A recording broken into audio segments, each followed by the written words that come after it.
There is a moment nobody prepares you for. It usually happens at night. Not the first night after they pull away, not even the third. It happens after you have checked your phone so many times that the silence begins to feel louder than sound. After you have replayed the last conversation until every word feels guilty. After your body starts asking the same question your mind cannot stop asking. If they cared, how could they become this cold? And that is the part that breaks people. Not always the loss itself, the confusion. Because avoidant loss does not look like ordinary loss. It does not arrive with tears, with begging, with obvious grief. It arrives with distance, with delayed replies, with a calm tone that feels almost cruel, with a strange emotional blankness that makes you feel like the relationship meant more to you than it ever did to them. So you spiral. You think maybe they never loved you deeply. Maybe you imagined the intimacy. Maybe the tenderness was temporary. Maybe the closeness was real only for you. And while you are falling apart in real time, they seem fine. They go to work. They post normally. They disappear without collapsing. They do not rush back. They do not look shattered. They do not wear the wound on the outside. And because of that, you make the most painful mistake. You assume the timeline of their feelings is the same as yours. It is not.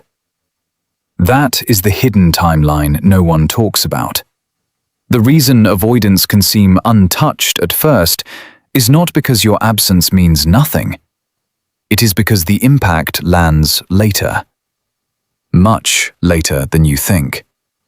And the brutal truth is, if you keep chasing them during that delay, if you keep trying to force proof that they care while their system is still defending itself, you do not interrupt their detachment.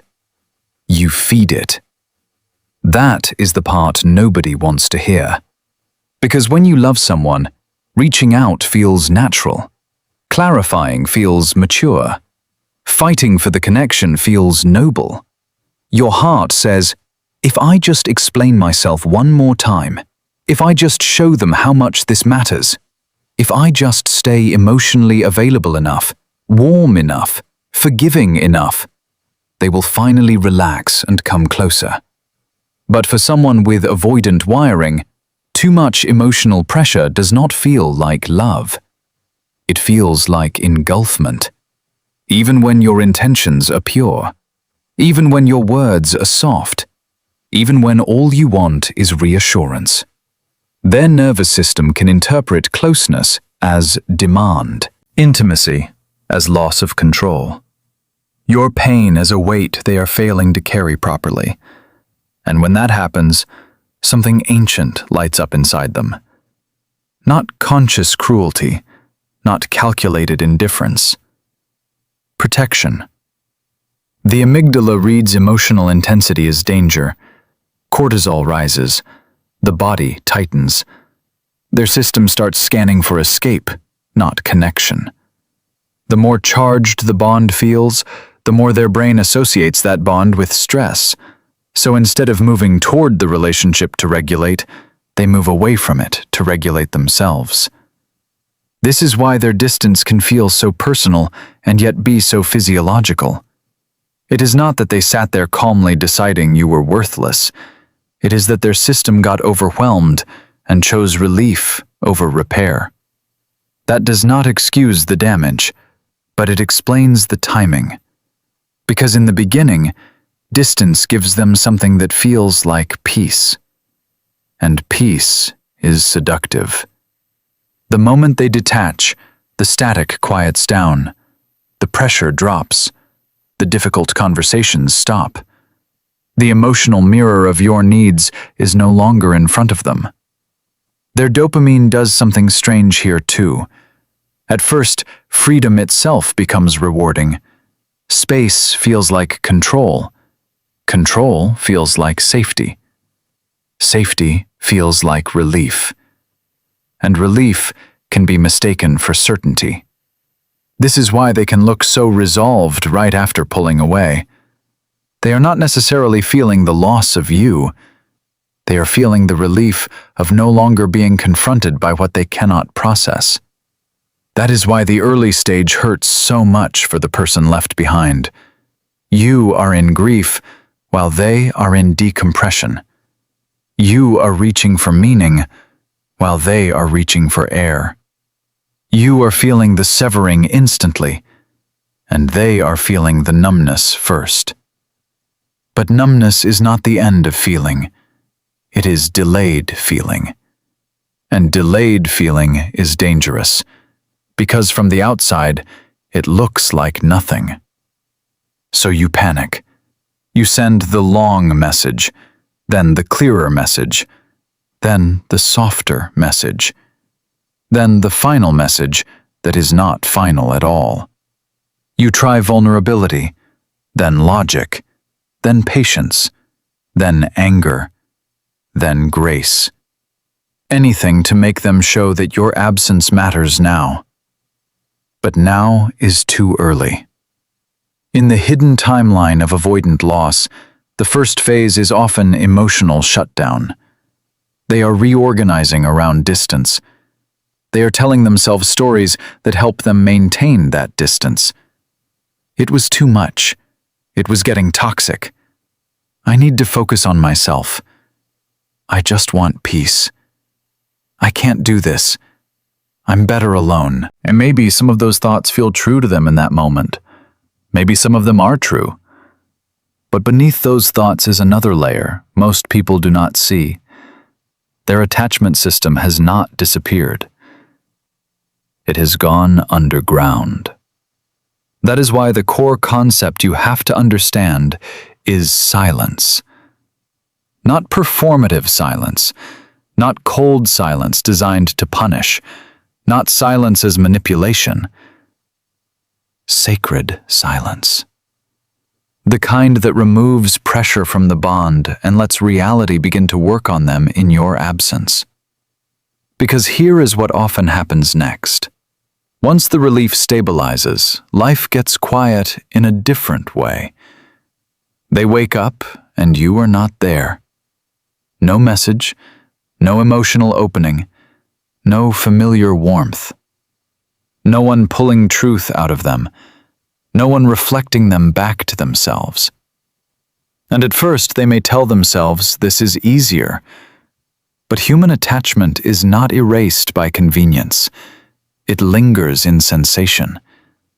A song hits wrong, a restaurant feels strange, a free evening feels emptier than expected. They reach for their phone on instinct and stop. They see something you would have understood instantly. They have a hard day and realize the person who once softened it is no longer accessible. This is when the loss stops being theoretical. This is when it becomes experiential. And for avoidance, experiential loss tends to hit in fragments, not floods. A flicker here, a memory there, a sudden heaviness while driving, a strange irritability that is really grief with no language, a restless night, a curiosity they try to dismiss, a thought they did not invite. What if I let go of something real? It comes later, because only distance can make them feel what closeness once overwhelmed. Read that again inside yourself. Only distance can make them feel what closeness once overwhelmed. When you were there, the bond carried activation, need, vulnerability, expectation, exposure. Their system associated you with emotional intensity, and intensity made them retreat. But once you are gone, the intensity begins to fade, and what remains is the meaning. Your laugh, your steadiness, your softness, your specific way of seeing them. the emotional home they could not fully appreciate while they were busy defending themselves from it. That is when the timeline turns. Not when you plead, not when you explain, not when you break no contact because you miss them. When the space becomes real enough to be felt. You have to understand how deeply this changes the power dynamic. Because the anxious part of you believes closeness creates value. That if you stay visible, available, emotionally present, they will remember you. But with avoidant patterns, over-availability can actually delay the emotional reckoning. If you keep filling the silence, they never have to face it. If you keep offering comfort, they never have to confront your absence.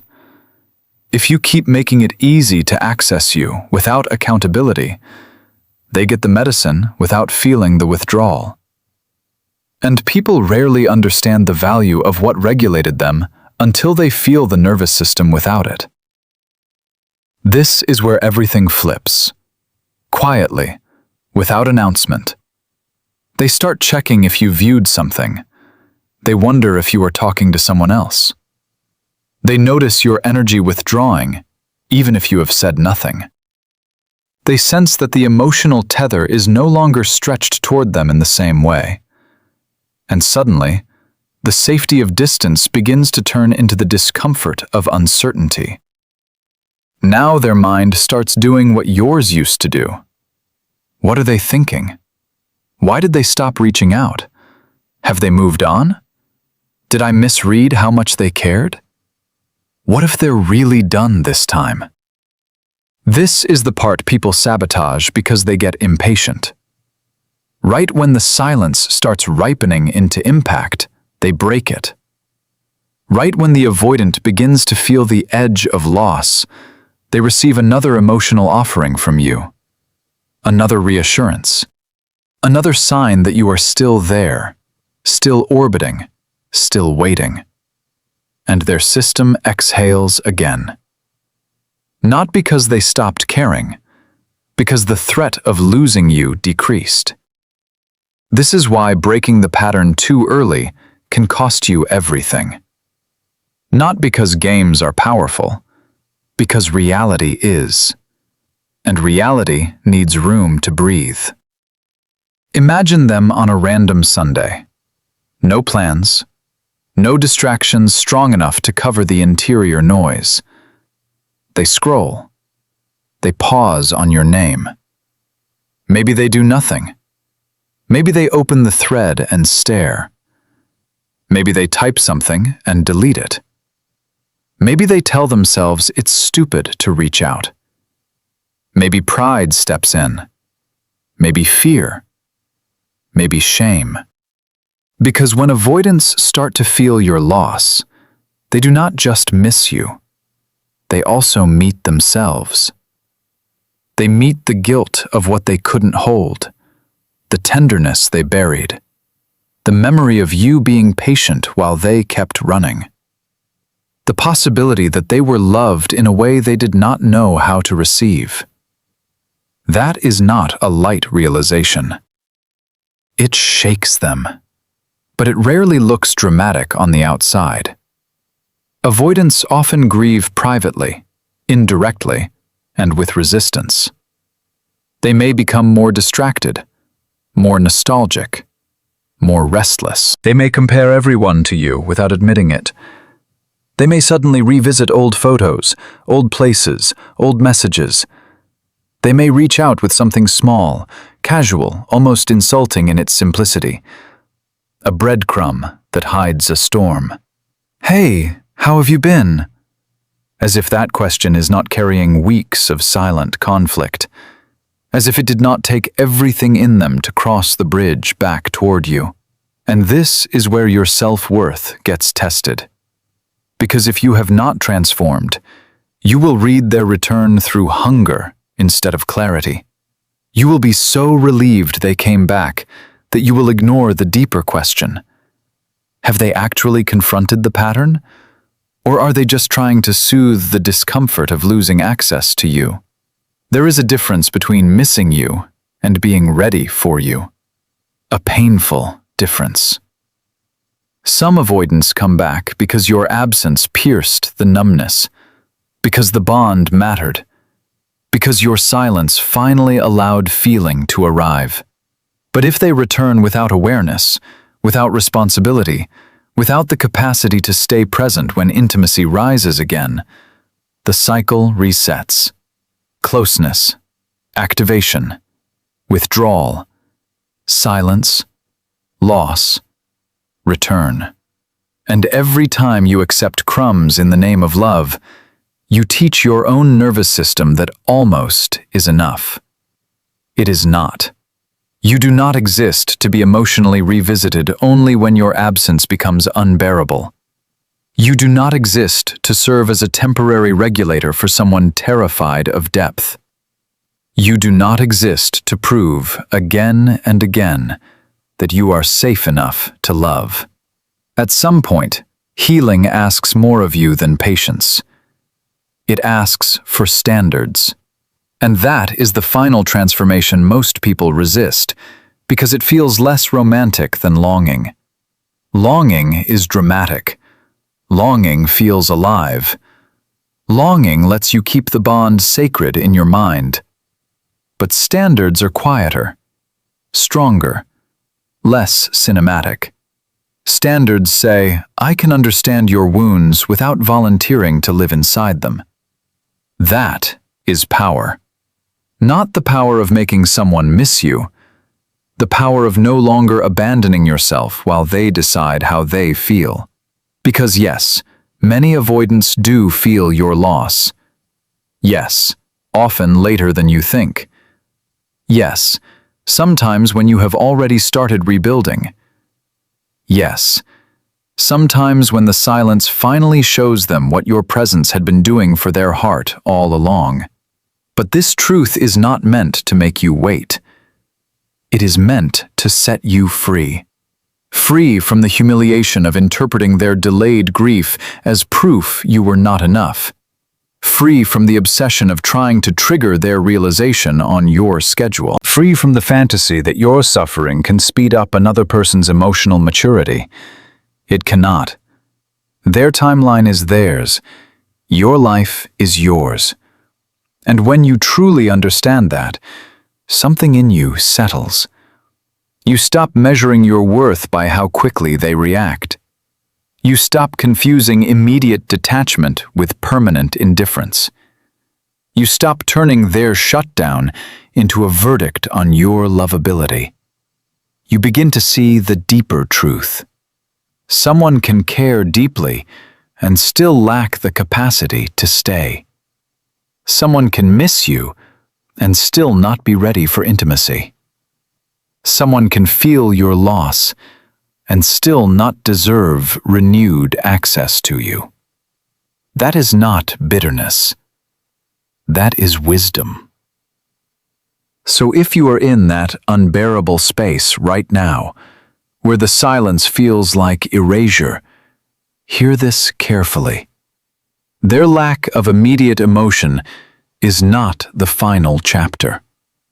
Their distance is not a full map of their heart. And your pain is not evidence that you loved wrong. It simply means you are feeling the loss in real time. They may feel it later, in pieces, in private, in ways they do not know how to name. But your job is not to sit beside the phone and wait for their nervous system to catch up to your value. Your job is to become someone who no longer needs delayed recognition to confirm what should have been obvious. You were meaningful. You were felt. You were not hard to love. You were simply offered to someone whose defenses were louder than their devotion. And now, your healing begins the moment you stop trying to outlast that war inside them. Let them meet your absence. Let them sit in the shape of what they lost. Let silence do what chasing never could. And you? Rise. Not loudly, not bitterly, not to prove anything. Just rise. Rise into the version of you that no longer confuses being chosen late with being valued deeply. Rise into the kind of self-respect that does not beg for emotional availability.